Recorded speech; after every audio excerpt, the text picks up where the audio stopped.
नमस्कार दोस्तों, हमने पिछले वीडियो में आपको अध्याय 1 रसायन विज्ञान का अध्याय पढ़ाया था, जो जिसका शीर्षक था रासायनिक क्रियाएं एवं समीकरण। उसमें हमने आपको लगभग पूरा लेसन पढ़ाया था, लेकिन उसमें एक पॉइंट बहुत ही जो महत्वपूर्ण है वो छूट गई थी। वो पॉइंट ये एग्जाम में ज्यादातर पूछा जाता है, उपचयन का दैनिक जीवन में प्रभाव। इसके कुछ उदाहरण या प्रभाव। तो दैनिक जीवन में जो उपचयन अभिक्रिया होती है, ये जो है हमें आसपास देखने को मिलती है और हमारे जीवन को प्रभावित करती है। इसमें सबसे पहले होता है नंबर 1 धातु संचरण। संचरण मीन्स नष्ट, यानी धातु जो है नष्ट हो जाती है, अपस्कृत होती है। इसके 3 खंड होते हैं। ये 3 तरह से हमारे आसपास देखने को मिलते हैं। पहला जंग लगना, धातु में जंग लगना।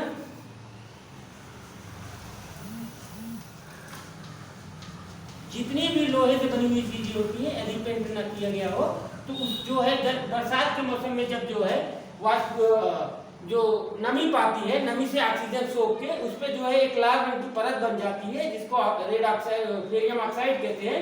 और वो धीरे धीरे क्या करती है, उस लोहे को क्या करती है, धीरे धीरे नष्ट कर देती है। इससे बचने के लिए क्या करते हैं, लोहे को पेंट करते हैं, यानी लोहे की किसी चीज को पहले उस पर पेंट लगा देते हैं। धातु में जंग लगना। और दूसरा उदाहरण है तांबे पर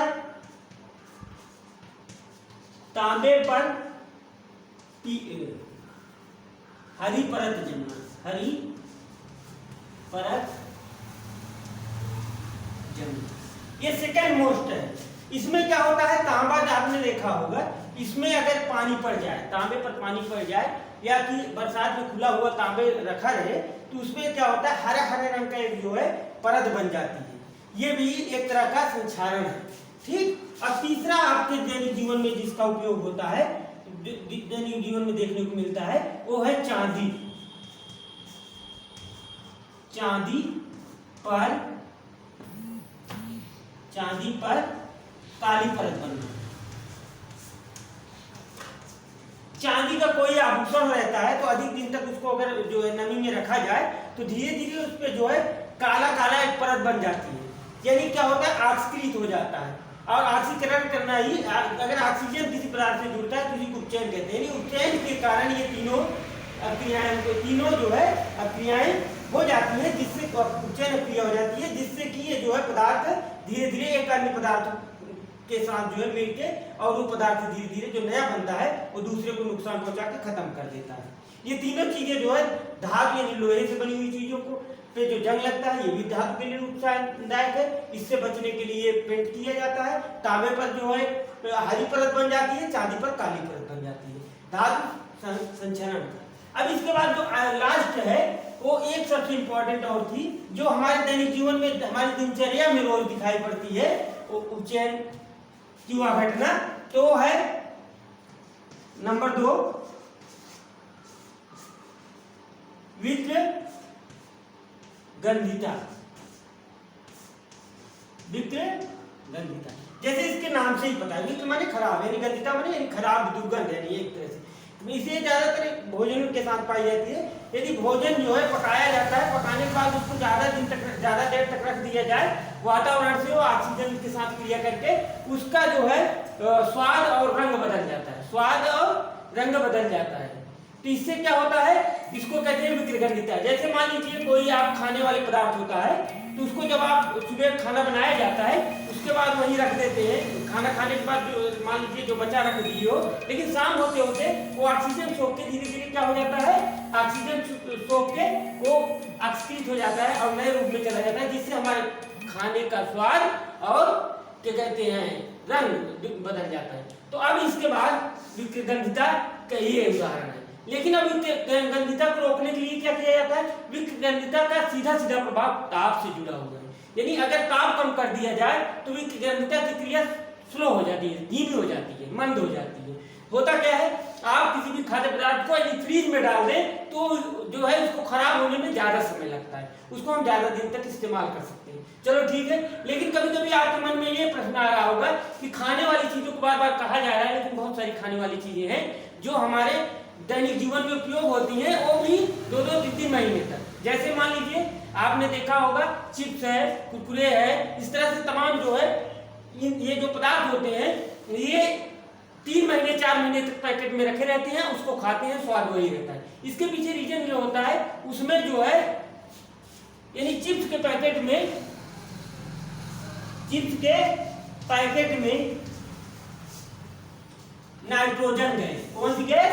नाइट्रोजन गैस भरी हुई होती है। कभी भी देख लीजिएगा सभी पैकेट फूले हुए होते हैं, उसमें नाइट्रोजन गैस भरी रहती है, जिससे वो क्या होता है वो जो है ऑक्सीजन से नहीं क्रिया कर पाता और वो जो है जैसे फूड रहता है वैसे लगभग बना रहता है। लेकिन उसकी भी लिमिट होती है, इसलिए उसमें एक्सपायरी डेट पड़ी होती है। मोस्टली खाद्य पदार्थों में लिखा रहता है बेस्ट बिफोर यूजिंग 3 मंथ, यानी 3 महीने में आपको उसका इस्तेमाल करना है। उसके बाद भी ये अक्रिया करके उसका स्वाद और रंग बदलने यानी विकृतता उसके साथ भी हो सकती है। ओके, तो ये विकृतता के कारण ही कभी कभी फूड पॉइजनिंग की प्रॉब्लम आती है। ये मोस्ट आपका जो था बहुत ही इंपॉर्टेंट टॉपिक था, छूट गया था पिछले लेसन में। अब हम चलते हैं नया लेसन शुरू करेंगे रसायन विज्ञान का, लेसन नंबर 2, यानी सेकंड लेसन आपका है जिसका नाम है अध्याय 2, इसका नाम है अम्ल, क्षारक एवं लवण, एसिड बेस एंड साल्ट, ये आपका पार्ट है। अब इसके सबसे पहले हम इसमें जो है अम्ल के बारे में जानेंगे। पहला टॉपिक है अम्ल। अम्ल किसे कहते हैं? एसिड किसे कहते हैं? मोस्टली एसिड जो है जिसका स्वाद खट्टा हो, तो लिखोगे अम्ल के स्वाद नंबर 1, अम्ल के स्वाद खट्टे होते हैं, स्वाद खट्टे होते हैं। नंबर 2, अम्ल नीले लिटमस का रंग लाल कर देता है। क्या कर देता है? लाल कर देता है। नीले लिटमस का रंग लाल कर देता है, ये परिवर्तन करता है। तीसरा, अम्ल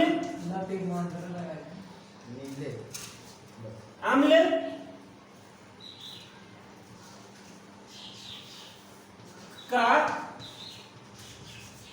जली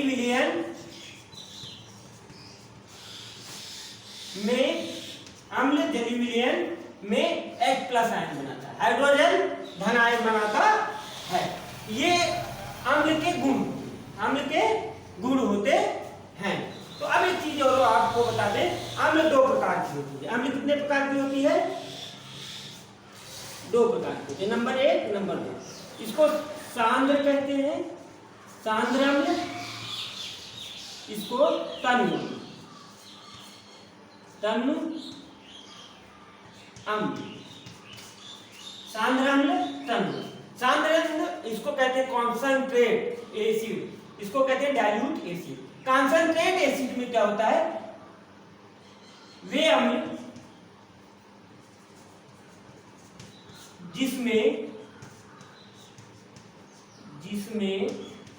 क्या कौन सी कम मात्रा में पाए जाए? जल कम मात्रा में, जल की मात्रा कम,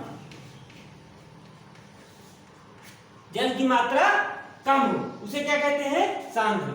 जिसमें जल की मात्रा अधिक होगी उसे क्या कहेंगे? अगर जल की मात्रा अधिक होगी क्या कहेंगे? जल की मात्रा अधिक होगी तो तन्य। तो ये अम्ल जो है ज्यादा घातक होता है, दूसरा अम्ल कम घातक। अब हम दूसरी चीज पढ़ेंगे, दूसरा हेडिंग क्षार। क्या पढ़ेंगे? क्षारक। क्या पढ़ेंगे? क्षारक। क्षारक के गुण अब सीधा जो है अम्ल के विपरीत होते हैं। ये खट्टा होता है, इसका कसैला होता है, इसका कसैला। स्वाद कैसे होगा अम्ल क्षारक का? कसैला। और ये नीले को लाल करता है, लाल को ये नीला करता है। ये क्या करता था? नीले को लाल। तो ये क्या करता है? नीले लाल लिटमस को कैसे बदल देता है? लाल को नीला करता है। क्या करता है? नीला। ओके। और तीसरा इसमें था अमृत का जली मिलेन एच आयन बनाता है। जल में जली मिलेन एच आयन बनाता है। और इसका जली विलयन इसलिए मैं मिटा ही रहा हूं कि दोनों को तुलना में याद करने में आसानी होगी। जली विलयन जल में जल में क्षार का जली विलयन OH माइनस आयन बनाता है, हाइड्रोक्साइड बनाता है। ओके। तीन चीजें एकदम सेम इसके विपरीत पाई जाती हैं। तो हमारे हिसाब से आप लोग समझ गए होंगे। कोई दिक्कत होगी तो आप लोग बताएंगे कमेंट में। आप लोग इसको 1, 2, 3 बार जब इस वीडियो को देखोगे तो निश्चित आपको समझ में आएगा। समझ क्योंकि सब नई बातें थोड़ा सा दिक्कत पड़ती होगी आप लोगों को। और उसके बाद जो है और अन्य वीडियो देखने के लिए चैनल में सब्सक्राइब बटन, उसके साथ जो है बेल आइकन यानी घंटी को दबाएंगे, जिससे कि अगला वीडियो की जानकारी आपको हो जाए। ये जरूर कर लीजिएगा। अब ये लगभग अम्ल और क्षार के गुण हमने आपको बता दिए, अम्ल के प्रकार भी बता दिए, क्षार के बताए। क्षार और एक चीज और होता है, क्षार का एक होती है क्षार और क्षारक। क्षार एक चीज होती है, कभी कभी एग्जाम में पूछा जाता है इसके बारे में, क्षार के बारे में, तो आप लिख के क्या जाते हो? क्षारक। दोनों में अंतर होता है। क्षार किसे कहते हैं? क्षार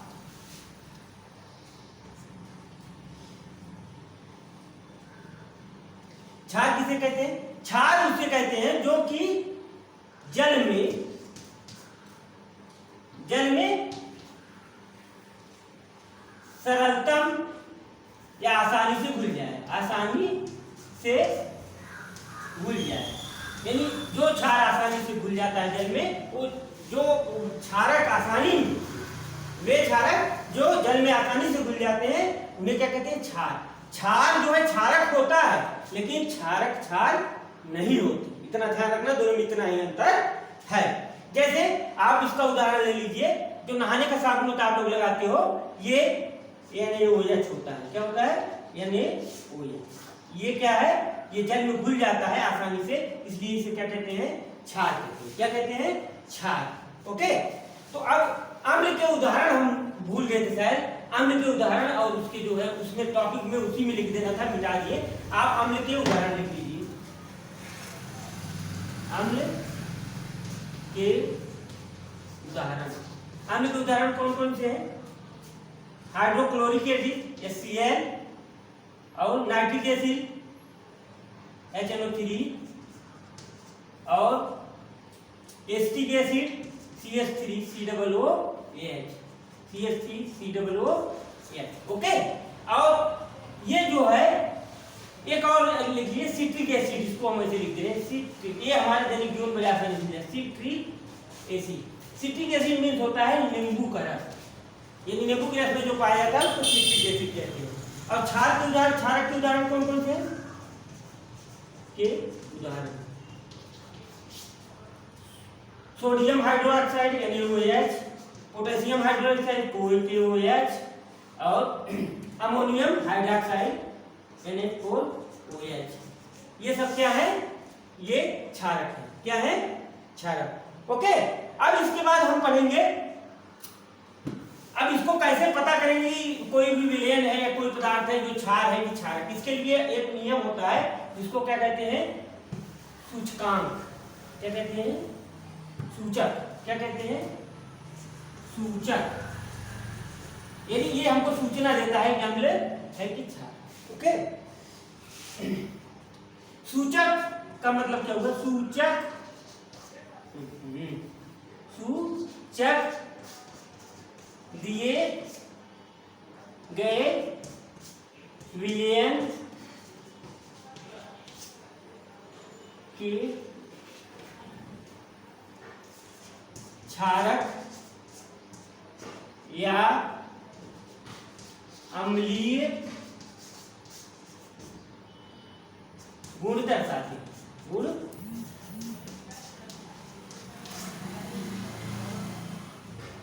सूचक दिए गए विलयन में क्षारक या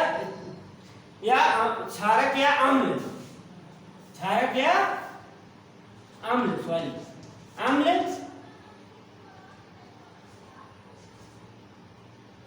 के, अम्ल का पता लगाते हैं, अम्ल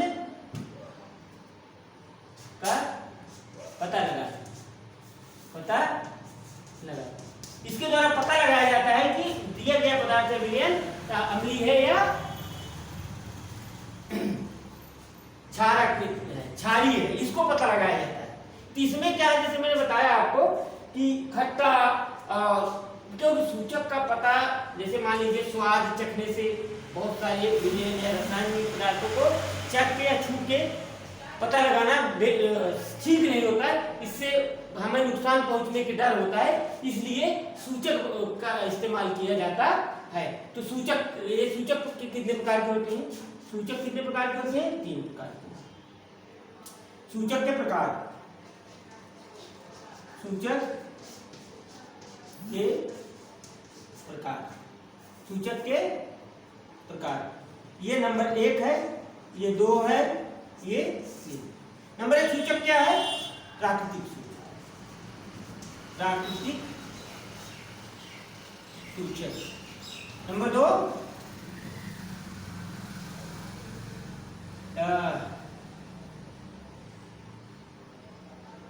संश्लेषित सूचक,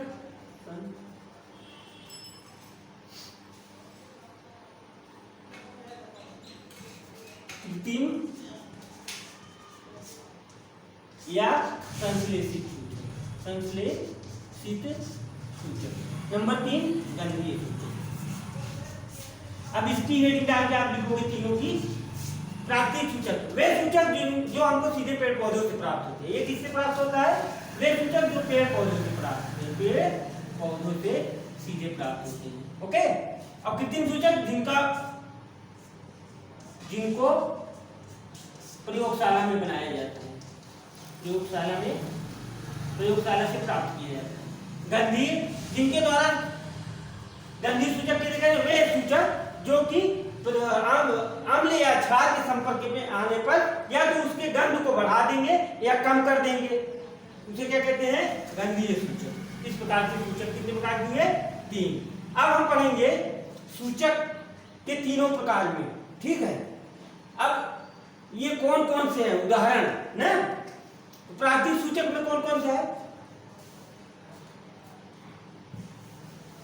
वीडियो लंबा ना हो इसलिए शायद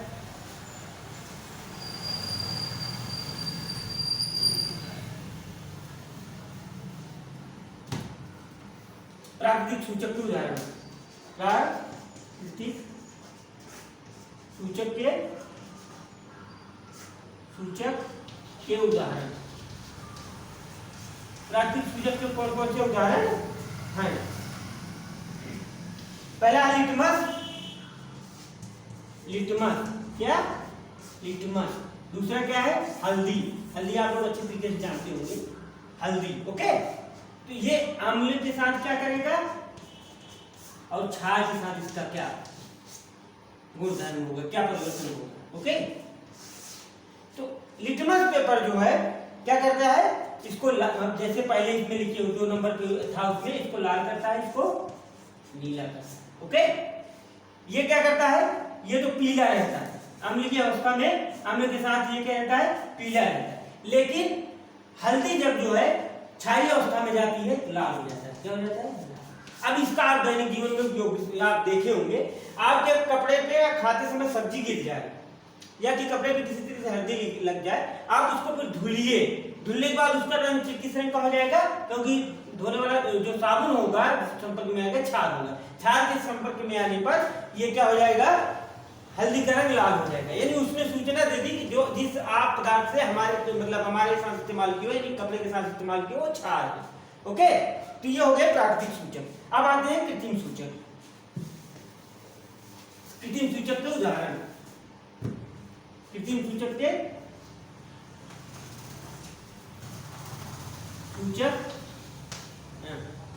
के उदाहरण, कृत्रिम सूचक के उदाहरण। Number 1 फिनाइलिन,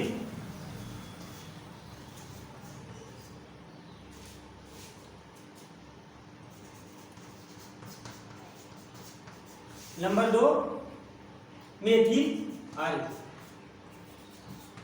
methyl orange, methyl orange. अब इसमें अम्ल के साथ क्या होगा, क्षार से क्या, अम्ल, अम्ल नंबर 2 क्षार। ओके, फिनाइलिन के संपर्क में यदि अम्ल आएगा तो क्या होगा, रंगहीन रहेगा। क्या रहेगा, रंगहीन, ऐसे रहेगा। फिनाइलिन को अगर आप जो है अम्ल में मिलाओगे तो वो एकदम रंगहीन रहेगा, मतलब उसके कोई परिवर्तन नहीं होगा, जैसे है वैसे रहेगा। और लेकिन इसके साथ जाओगे तो गाढ़ा गुलाबी कह लो या बैगनी हो जाएगा। क्या हो जाएगा, गाढ़ा गुलाबी या बैगनी, यानी थोड़ा सा दोनों के बीच में रहता है, इसलिए बड़ी दिक्कत होती है समझने में। और इसके साथ मेथिल ऑरेंज के साथ अम्ल जाएगा तो लाल हो जाएगा। क्या हो जाएगा, लाल हो जाएगा। अगर वही क्षार जाएगा तो क्या हो जाएगा, पीला। ओके, ये इंडिकेटर, ये क्या है, इंडिकेटर। फिनाइलिन ये क्या है, कृत्रिम जो प्रयोगशाला में फिनाइलिन बनाया जाता है, मेथिल ऑरेंज बनाया जाता है। इसको जब अम्ल के विलयन में डालते हैं तो रंगहीन रहता है, लेकिन बैगनी हो जाता है क्षारक में, इसमें क्षारक में। ओके, क्षारक लिखना, क्षार कहीं कहीं मिस हो जाता है पढ़ाते समय, लेकिन आप लोग केयर रखिएगा। क्षारक के बारे में पढ़ाया, क्षार सिर्फ एक ही चीज होती है जो कि उसी को क्षार कहते हैं, जो कि वो क्षारक जो कि पानी में घुलनशील हो। मेथिल ऑरेंज को अगर अम्ल के संपर्क में ले जाए लाल हो जाता है, अगर क्षारक के संपर्क में ले जाए तो पीला हो जाता है। ओके, अब आइए गंधीय सूचक। तीसरा है गंधीय सूचक। कौन सा है, गंधीय सूचक। तीसरा गंधीय सूचक। अब ये गंध के द्वारा, ये जब अम्ल या क्षारक के संपर्क में जाएगा तो उसका सूचक का जो है गंध बढ़ जाएगी या कम हो जाएगी, उसमें कुछ फर्क पड़ जाता है। इसके उदाहरण आप ध्यान दीजिए, क्या है, प्याज, क्या है, प्याज, वैनिला, और क्या है, लौंग का तेल, लौंग का तेल। अब ये जब जाएंगे, ये मानो अम्ल है, क्या है, अम्ल। ये क्या है, क्षारक, क्या है, क्षारक। अब ध्यान दीजिए, प्याज जानते हो खेतों में पाई जाती है, सब्जियों में इस्तेमाल होता है, इसको आसानी से आपने। वैनिला, ये थोड़ा मैं आपको समझने में दिक्कत आएगी, लेकिन आप ये समझिए गर्मियों के सीजन में आपने आइसक्रीम देखी हो, वैनिला आइसक्रीम, यानी सुगंधित आइसक्रीम होती है, बहुत सारे आइसक्रीम वाले लेके आते हैं, तो वैनिला जो होती है एक सुगंधित आइसक्रीम है ना। ये लौंग का तेल क्या है, वैनिला आइसक्रीम में इस्तेमाल किया जाता है, किसके लिए, फ्लेवर के लिए, वैनिला फ्लेवर के लिए लौंग का तेल। अब इनका जो है हम देखेंगे, इसका क्या रहता है, प्याज का अम्ल में समान रहता है। क्या रहता है, नहीं, आप प्याज को अम्ल में डालोगे तीक्ष्ण हो जाएगी। क्या हो जाएगी, तीक्ष्ण गंध हो जाएगी। ओके, क्षारक में क्या रहेगा, कोई गंध नहीं, कोई गंध नहीं आएगी। ओके, अगर वैनिला को ले जाओगे तो समान रहेगा, इसमें कोई गंध नहीं, इसमें भी कोई गंध नहीं आएगी। और ये भी जब लौंग का तेल जो है अम्ल के संपर्क में जाएगा तो समान क्या रहेगा, और इसमें कोई गंध नहीं आएगी, कोई गंध। इस तरह से ये हो गया सूचक, गंधीय सूचक। सूचक आपका समाप्त हुआ। अब आएंगे, अब आगे आपको वीडियो में पढ़ाएंगे कि मतलब अम्ल, क्षारक का धातुओं से क्रिया, अन्य सभी पदार्थों से क्रिया करा के उसको आगे वीडियो में बताएंगे। अब इसलिए इतना ही काफी है। ध्यान से इसको 2 बार वीडियो देखिएगा और उसके बाद जो है ना समझ में आए कमेंट में बताइएगा, और अगले वीडियो के लिए चैनल को सब्सक्राइब करिएगा और बेल आइकन को दबाइएगा, जिससे कि आपको अब आने वाले समय आने वाली वीडियो की जानकारी सबसे पहले मिल सके। ओके, सारे विषय जो है वीडियो डाले जाएंगे, यानी 10 के और 12 के, यानी जितने विषय होते हैं सबकी वीडियो डाले जाएंगे। ओके, धन्यवाद।